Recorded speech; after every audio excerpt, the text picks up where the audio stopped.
అందరికీ praise lord Jesus. నా పేరు ప్రమోద్ పాల్. యేసుక్రీస్తు సాక్షులు అనే ప్రోగ్రాంకి మరొకసారి మీకు ఆహ్వానం తెలుపుతున్నాను. ఈరోజు మన మధ్యలో ఉన్నారు సిస్టర్ ప్రభావతి గారు. సిస్టర్ వాళ్ళ తల్లి గారు నీలమ్మ, తండ్రి గారు లక్ష్మయ్య. సో వారిద్దరూ హిందూ కుటుంబంలో పుట్టి విగ్రహారాధన చేస్తూ ఉండేవారు. మరి ఎలా వాళ్ళ తల్లిదండ్రులు యేసుక్రీస్తు ప్రభువే నిజ దేవుడు అని సిస్టర్ ద్వారా తెలుసుకున్నారు. ఎలా సిస్టర్ పుట్టినప్పుడు బలహీనంగా తను మరి జన్మించి, మరి డాక్టర్స్ కూడా ఈమె బ్రతికే అవకాశాలు లేవు, తను చనిపోతుంది అని మరి డాక్టర్స్ చెప్పినప్పుడు మరి ఎలా యేసుక్రీస్తు ప్రభు గొప్ప కార్యం చేశారు, ఎలా చిన్నప్పుడే సిస్టర్ ద్వారా వారి తల్లిదండ్రులు యేసుక్రీస్తులోకి వచ్చారు, అలాగే సిస్టర్ జీవితంలో కూడా యేసుక్రీస్తు ప్రభు తన్ని ఎలా రక్షించుకున్నారు, ఎలా తన జీవితంలో గొప్ప కార్యాలు చేసి, అద్భుత కార్యాలు, ఆశ్చర్య కార్యాలు చేసి, వాళ్ళ హస్బెండ్ విషయంలో కూడా, రాజశేఖర్ గారి విషయంలో కూడా మరి 2 కిడ్నీస్ ఫెయిల్ అయ్యి మరి ఎంతో సీరియస్ కండిషన్కి వెళ్ళిపోయినప్పుడు డాక్టర్స్ కూడా ఎంతో సీరియస్ కండిషన్ అని చెప్పినప్పుడు మరి ఎలా వాళ్ళు అంత సీరియస్ కండిషన్ నుంచి బయటపడ్డారు, ఎలా యేసుక్రీస్తు ప్రభు వారి జీవితాల్లో స్వస్థత దయచేశారు, అద్భుత కార్యాలు వారు ఎలా పొందుకున్నారు, ఎలా క్రీస్తులో ఇంతకాలం మరి యేసుని విడవకుండా ఎలా ఎంతకాలం నడుచుకున్నారో వాళ్ళ గొప్ప సాక్ష్యాన్ని సిస్టర్ ప్రభావతి గారి నోటి నుంచే మనం విని మనందరం ఆత్మీయంగా బలపడి ఎంతో మందిని ఆత్మీయంగా బలపరిచి యేసుక్రీస్తు నామాన్ని మహింపరుద్దాం. రండి. Praise Lord sister. అందరికీ ప్రైజ్ లార్డ్. నా సాక్ష్యం ఏంటంటే, నేను దేవుణ్ణి ఎలా తెలుసుకున్నానంటే, నా చిన్నప్పటి నుండి అమ్మ వాళ్ళు తెలుసుకున్నారు. నేను చనిపోతాను, ఈ పాప బ్రతకదు అనుకున్న టైంలో నా తల్లిదండ్రులు దేవుణ్ణి తెలుసుకోవడం జరిగింది. ఎలా అంటే, ఈ పాప బాగా వీక్గా ఉంది, ఇంకా చనిపోతుంది, ఇంకా 2-3 రోజుల టైం ఉంది, చనిపోతుంది అని అనుకున్నప్పుడు ఏదో ఒక డాక్టర్ దగ్గరికి తీసుకెళ్ళింది. నన్ను తీసుకెళ్తే ఆ డాక్టర్ అసలు నేను ట్రీట్మెంట్ చేయను, ఈ పాప నేను ట్రీట్మెంట్ చేస్తే చనిపోతుంది, చనిపోయినా కూడా నాకు బ్యాడ్ నేమ్ వస్తుంది, నేను అసలు ట్రీట్మెంట్ చెయ్యను అన్నప్పుడు అమ్మ అన్నదంట డాక్టర్తోని, ఎలాగైనా ఒక ఇంజెక్షన్ వేయండి, ఆ ఇంజెక్షన్ ద్వారా అయినా బతుకుతుందేమో నా పాప అని బతిమిలాడినప్పుడు అతను అన్నాడంట, ఇంజెక్షన్ అయితే చేస్తాను, ట్రీట్మెంట్ అయితే ఇస్తా, కానీ బతకకపోతే మమ్మల్ని అనాల్సిన అవసరం లేదు అని డాక్టర్ అన్నప్పుడు, సరే ఏదో ఒక ఇంజెక్షన్ వేయండి అన్నప్పుడు అమ్మ అనుకుందంట మనసులో, నిజమైన దేవుడు అంటూ ఉన్నారు కదా, యేసుక్రీస్తు ప్రభు నిజమైన దేవుడు కదా, నిజంగా నిజమైన దేవుడు అయితే నా కూతుర్ని బ్రతికి ప్రభు అని మనసులో అనుకున్నప్పుడు డాక్టర్ ఒక ఇంజెక్షన్ చేసినా కూడా బతకదని చెప్పిండు కదా, చెప్పినా కూడా అమ్మ మనసులో అనుకుంది, ఈ పాప బ్రతకడం వల్ల నేను దేవుణ్ణి అంగీకరిస్తా, దేవుణ్ణి నమ్ముకుంటా అని చెప్పింది కాబట్టి ఆ ఇంజెక్షన్ వేసిన తర్వాతకి 2 డేస్లో కవర్ అయిపోయినా, బాగైనా, మంచిగైన తర్వాతకి అప్పుడు అమ్మ అనుకుంది, ఇక నేను బ్రతికి మంచిగైన తర్వాతకి నేను నిజమైన దేవుణ్ణి నమ్ముకుంటా అన్నది కాబట్టి నేను బ్రతకడం వల్ల నా తల్లిదండ్రులు నా ద్వారా యేసుక్రీస్తు ప్రభుని తెలుసుకోవడం జరిగింది. తర్వాతకి మళ్ళీ నేను పెరిగి పెద్దగా 20 వచ్చిన తర్వాతకి మ్యారేజ్ అయింది, పిల్లలు అన్నీ బాగానే ఉన్నారు. బాబు పుట్టిన తర్వాతకి 1 ఇయర్ వరకు బాగానే అందరిలానే ఉండేది బాబు. కొన్ని సంవత్సరాల తర్వాతకి మాటలు రాకపోయేది, అస్సలు 3-4-5 ఇయర్స్ దాకా మాటలు రాలేదు. అయితే అందరు అనేటోళ్ళు, ఈ బాబుకి ఇంకా మాటలు రావు, ఎక్కడైనా చూపెట్టండి అది అని అందరు అనేవాళ్ళు.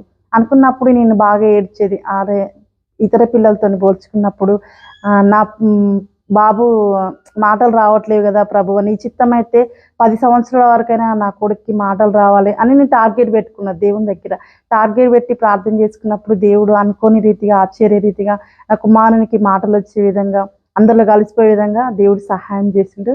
ఈ సాక్ష్యం అసలు చెప్పుకోదగ్గ సాక్ష్యం. తర్వాతకి ఇంకొక సాక్ష్యం ఏంటంటే, బాబు మంచిగా కవర్ అయిన తర్వాతకి మా మ్యారేజ్ అయ్యి 14 ఇయర్స్ అయిన తర్వాతకి మా ఆయనకి అనుకోని రీతిగా 2 కిడ్నీలు ఫెయిల్ అయినప్పుడు ఫస్ట్ డాక్టర్ అన్నాడు 3 ఇయర్స్ మెడిసిన్ వాడండి, వాడిన తర్వాతకి తగ్గుతుంది లేకపోతే లేదని చెప్పారు. అయినా 3 ఇయర్స్ మెడిసిన్ వాడేసరికి ఈ లోపు కరోనా టైం వచ్చింది. ఆ కరోనా టైం వల్ల ఒక 1 మంత్ మెడిసిన్ ఆఫ్ చేయడం జరిగింది. కరోనా టైంలో మెడిసిన్ వాడొద్దు అనేసి ఆఫ్ చేయడం జరిగింది. అది ఆఫ్ చేయడం ద్వారా కిడ్నీ ప్రాబ్లం అనేది ఎక్కువైపోయిన తర్వాతకి క్రియాటిన్ 14, 16, 19 వరకు పెరిగిపోయింది. క్రియాటిన్ పెరగడం వల్ల అప్పుడు డాక్టర్లు ఏమన్నారంటే, లాభం లేదు, ఇతనికి డయాలసిస్ చేయాలన్నారు. డయాలసిస్ చేయాలనేసి ఒక 3-4 మంత్స్ డయాలసిస్ చేసిరు. డయాలసిస్ చేస్తున్న టైంలో ఏమయ్యేదంటే, మా ఆయనకి నైట్ వాటర్, బాడీలో వాటర్ ఎక్కువైపోయి ఆయాసం అయ్యేది, దగ్గు వచ్చేది. అంటే ఆయాసం అయినప్పుడు మనకి ఎలా అనిపిస్తుంది అంటే ఎప్పుడు ఏ సిచ్యువేషన్, ఇప్పుడు చనిపోతారా ఇప్పుడు అన్న భయంకరమైన సిచ్యువేషన్ ఉండేది అన్నట్టు. సిచ్యువేషన్ ఉన్నప్పుడు మళ్ళీ ఒకసారి డాక్టర్ దగ్గరికి వెళ్ళినప్పుడు డాక్టర్ అన్నారు, ఈ డయాలసిస్ ద్వారా కూడా ప్రయోజనం లేదు, ఇంకెన్ని రోజులు డయాలసిస్ చేసుకున్నా కిడ్నీ ట్రాన్స్ప్లాంటేషన్ చేసుకోవాల్సిందే అని చెప్పారు. ఎవరికైనా డయాలసిస్ ఒక 4-5 సంవత్సరాలు చేసుకున్నా కూడా ఆయాసం అనేది రాదు. అలాంటిది మా ఆయనకు 3-4 months డయాలసిస్ చేసినప్పటి నుండి కూడా ఆయాసం వస్తుంది. అంటే సిచ్యువేషన్ అలా ఉండేది అన్నట్టు. ట్రాన్స్ప్లాంటేషన్ చేసుకోవాలనేసి అర్జెంటుగా ట్రాన్స్ప్లాంటేషన్ చేసుకోవాలి అని చెప్పినప్పుడు నేను అనుకున్నా, సలహా అడిగిన, ఇప్పుడు ఎవరు ఇవ్వాలి అని డాక్టర్ని అడిగితే తల్లి కానీ బంధువులు ఎవరైనా ఇవ్వచ్చు అని అడిగినప్పుడు అని డాక్టర్ చెప్పినప్పుడు నేను అడిగిన మా అత్తమ్మని, తల్లిదైతే బాగుంటుంది అని అన్నప్పుడు మా అత్తమ్మని అడిగినప్పుడు మా అత్తమ్మది సెట్ అవ్వలేదు, ఆమెకి బీపీ ఉంది. సెట్ అవ్వకపోయేసరికి మరి ఏమైనా డబ్బులు పెట్టి బయట కొనుక్కోవచ్చా అని అడిగినప్పుడు డాక్టర్ అన్నాడు, అలా వీలుండదమ్మా, మీరు బయట నుండి తెచ్చుకుంటే కిడ్నీ మేము ట్రాన్స్ప్లాంటేషన్ చేయము, తల్లి కానీ భార్య కానీ ఎవరైనా ఇవ్వచ్చు అని అనుకున్నప్పుడు వాళ్ళ అమ్మకి సెట్ అవ్వలేదు. సెట్ అవ్వనప్పుడు ఆప్షన్ నేనే ఉన్నా, నాకు చిన్న పిల్లలు, ఆప్షన్ నేనే ఉన్నప్పుడు మరి నాది కూడా సెట్ అవ్వకపోతే నా భర్త పరిస్థితి ఏంటిది దేవా అని నేను ప్రార్థన చేసుకున్నప్పుడు నాకు అన్ని టెస్టులు చేసినప్పుడు ఆల్మోస్ట్ బాడీ టెస్ట్ మొత్తం చేసినప్పుడు నాలో ఎలాంటి ప్రాబ్లం లేకుండా, చిన్నప్పుడైతే ఏ విధంగా ఈ పాప చనిపోతుంది బలహీనంగా ఉన్నారు అని ఎప్పుడైతే అనుకున్నారో అప్పుడు దేవుడు నన్ను బ్రతికించిన దేవుడు అదే రీతిగా నా భర్త కిడ్నీ ఇచ్చేంత ఎనర్జీగా నన్ను దేవుడు ఏర్పరచుకున్నాడు. అంటే కిడ్నీ టెస్టులు చేయించుకున్నప్పుడు నాది సెట్ అయ్యేలాగా దేవుడు నన్ను ఏర్పరచుకొని మా ఆయనకు నాదే కిడ్నీ సెట్ అయ్యేటట్లు దేవుడు దాని చిత్తాన్ని అనుగ్రహించిండు. ఆ విధంగా మమ్మల్ని వాడుకున్నాడు దేవుడు. అంటే అదే నాది సెట్ అవ్వలేదు అనుకో, సెట్ అవ్వకపోతే బయట మనం ఎక్కడ ఎత్తుకున్నా డాక్టర్లు తీసుకొని అన్నారు కాబట్టి దేవుడు ఆశ్చర్యరీతిగా నా భర్తకు నాదే కిడ్నీ సెట్ అయ్యేటట్టు సెట్ చేసిండు దేవుడు. మా ఆయనకి కిడ్నీ ట్రాన్స్ప్లాంటేషన్ అయిన తర్వాతకి నాతో పాటు ఇతరుల వేరే రూమ్లో కిడ్నీ ట్రాన్స్ప్లాంటేషన్ అయిన వాళ్ళు ఉన్నారు, వాళ్ళకి వాళ్ళ భార్య కిడ్నీ ఇచ్చిన తర్వాతకి వాళ్ళకి 5 monthsలోనే భార్య ఇచ్చిన కిడ్నీ భర్తకు ఫెయిల్ అయిపోయింది. నేను అప్పుడు ప్రార్థన చేసుకున్నా, దేవా నాలాగానే వేరే వాళ్ళ భార్య కూడా తన భర్తకి ఇచ్చింది కదా, 5 నెలలని ప్రయోజనం లేకుండా వాళ్ళ కిడ్నీ పాడైపోయింది కదా, మాకు అలా జరగకూడదు. వాళ్ళని చూసి నాకు భయం వేసింది, నేను కూడా నా భర్త కిడ్నీ ఇచ్చిన కదా, మాకు అలాంటి పరిస్థితి రావద్దు దేవా అనేసి నేను ప్రేయర్ చేసుకుంటే ఇప్పటికీ మాకు కిడ్నీ ట్రాన్స్ప్లాంటేషన్ అయ్యి 2 years అయింది. మాకు ఎలాంటి ప్రాబ్లం లేకుండా దేవుడు మమ్మల్ని ఈ సిచ్యువేషన్ నిలబెట్టి మమ్మల్ని ముందుకు నడిపిస్తున్న దేవునికి వందనాలు. కిడ్నీ ట్రాన్స్ప్లాంటేషన్ అయిపోయి అంత సెట్ అయిన తర్వాతకి మళ్ళీ 2 years తర్వాతకి అనుకోని రీతిగా మా ఇంట్లో మళ్ళీ మా అత్తమ్మకి క్యాన్సర్ వచ్చింది, గర్భసంచి క్యాన్సర్ వచ్చింది. క్యాన్సర్ వచ్చినా కూడా రేడియేషన్లు కీమోథెరపీలు అన్ని ఇచ్చినా కూడా ఈమె బతకడం కష్టం అని చెప్పారు డాక్టర్లు.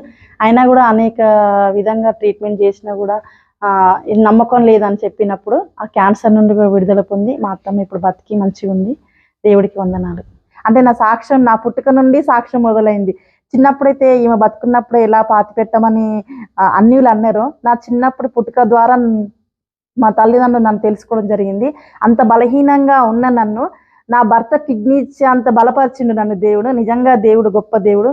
మనం దేవునికి ప్రార్థన చేసినప్పుడు, నమ్మకంగా ఉన్నప్పుడు, విశ్వాసంతో ఉన్నప్పుడు దేవునికి అసాధ్యమైనదంటూ ఏదీ లేదు.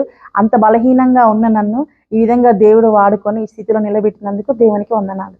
చాలా వందనాలు సిస్టర్, చక్కని సాక్ష్యాన్ని మాతో పంచుకున్నారు. విన్నారు కదా సిస్టర్ ప్రభావతి గారి సాక్ష్యాన్ని. మరి తన జీవితంలో తను పుట్టడమే బలహీనంగా, మరి డాక్టర్స్ కూడా చనిపోతారు, ఇక తీసుకెళ్ళిపోండి మాకు చెడ్డ పేరు తను చనిపోతే అన్న కండిషన్లో మరి సిస్టర్ని బట్టి అన్యులైన విగ్రహారాధన చేస్తూ ఉన్న తన తల్లిదండ్రులను యేసుక్రీస్తు ప్రభు సిస్టర్ని చక్కని ఆరోగ్యం ఇచ్చి బ్రతికించి, మరి వారి అమ్మగారు ఏదైతే మరి మొక్కుబడి చేసుకున్నారో, నా కూతుర్ని బతికిస్తే యేసు ప్రభువా నేను సమస్తం విడిచిపెట్టి విగ్రహారాధన అంతా దేవి దేవతల పూజలన్నీ విడిచిపెట్టి మిమ్మల్నే నేను నమ్ముకుంటాను అని అన్నప్పుడు మరి యేసుక్రీస్తు ప్రభు అద్భుత రీతిగా సిస్టర్కి ఆయుష్ని ఆరోగ్యాన్ని ఇచ్చి తల్లిదండ్రుల్ని విగ్రహారాధన నుంచి రక్షించుకొని మరి యేసుక్రీస్తులోకి తనలోకి తీసుకొచ్చారు. అంతే మాత్రమే కాకుండా సిస్టర్ కూడా మరి బలహీనంగా ఉన్న తాను సక్సెస్ఫుల్గా తన భర్తకి కిడ్నీ ట్రాన్స్ప్లాంటేషన్, కిడ్నీ డొనేట్ చేసే స్థితిలోకి అంత చక్కని ఆరోగ్యం మరి యేసుక్రీస్తు ప్రభు తనకు దయచేసి, వారి అత్తగారికి కూడా మరి క్యాన్సర్ నుంచి ఎంత మరి రేడియేషన్ కానీ కీమోథెరపీ కానీ ఎన్ని చేసినా అవ్వని స్వస్థత యేసుక్రీస్తులోనే సమస్త ఆశీర్వాదాలు, సకల స్వస్థతలు ఆయనలోనే అని మరొకసారి ఈ సాక్ష్యం ద్వారా మనం నేర్చుకున్నాం. కాబట్టి మీ జీవితంలో కూడా మీకు అనారోగ్యాలు ఉండి ఉన్నట్లయితే, మీరు కూడా ఎంతో హాస్పిటల్స్ చుట్టూ తిరిగి మరి ఎంతో డబ్బులు ఖర్చు పెట్టి స్వస్థత లేక, మరి మీ ఫ్యామిలీ మెంబర్స్లో కూడా ఇలాంటి సమస్యలు మీరు కూడా ఎదుర్కొన్నట్లయితే సిస్టర్ సాక్ష్యమే ఈరోజు మనకు ఒక ఆధారంగా ఉంటుంది. సిస్టర్కి స్వస్థత ఇచ్చిన దేవుడు, తన భర్తకి స్వస్థత ఇచ్చిన దేవుడు, తన అత్తగారికి స్వస్థత ఇచ్చిన దేవుడు మీ జీవితాల్లో కూడా స్వస్థత ఇవ్వబోతున్నాడు. మనం యేసుక్రీస్తు యందు విశ్వాసం ఉంచి నిరీక్షణతో ఎదురు చూస్తూ విశ్వాసములో సన్నగిల్లకుండా భయభక్తులు కలిగి ఎల్లప్పుడూ యేసుక్రీస్తు ప్రభు పాదాలు పట్టుకుని మనము పెనుగులాడుతూ గోజాడుతూ ఉంటే తప్పకుండా మన జీవితాల్లో కూడా గొప్ప స్వస్థతలు మనం చూడబోతున్నాం. సో ఈరోజు సిస్టర్ సాక్ష్యం ద్వారా మీరందరూ బలపడ్డారని, ఆత్మీయంగా మీరు పురికొల్పబడ్డారని నమ్ముతూ ఈ సాక్ష్యాన్ని మీరు అందరికీ షేర్ చేయండి. మరి ఈ సాక్ష్యం ద్వారా మనందరం ఆత్మీయంగా బలపడి ఎంతో మందిని ఆత్మీయంగా బలపరిచి యేసుక్రీస్తు ప్రభు నామాన్ని మహింపరచాలి. అలాగే మీ జీవితంలో కూడా దేవుడు మీకు గొప్ప సాక్ష్యం ఇచ్చి ఉండవచ్చు. కాబట్టి మీ సాక్ష్యాన్ని మీ హృదయంలోనే ఉంచుకొని మౌనముగా ఉండడానికి మీకు యేసుక్రీస్తు ప్రభు సాక్ష్యం ఇవ్వలేదు. కాబట్టి మీ సాక్ష్యం మాతో పంచుకోండి, మా నెంబర్కి కాల్ చేయండి. మా ద్వారా వేల మంది మీ సాక్ష్యం విని వారు కూడా ఆత్మీయంగా బలపడి మన యేసుక్రీస్తు ప్రభు గొప్పతనాన్ని తెలుసుకొని చాటి చెప్పుటకు, ఆయన రాజ్య వ్యాప్తి కొరకు మనం కూడా పాటుపడదాం. కాబట్టి ఈ సాక్ష్యం ద్వారా యేసుక్రీస్తు ప్రభు మిమ్మల్ని, మీ కుటుంబీకులను అందరినీ దీవించి ఆశీర్వదించును గాక. ఆమేన్. అందరికీ ప్రైజ్ లార్డ్ జీసస్.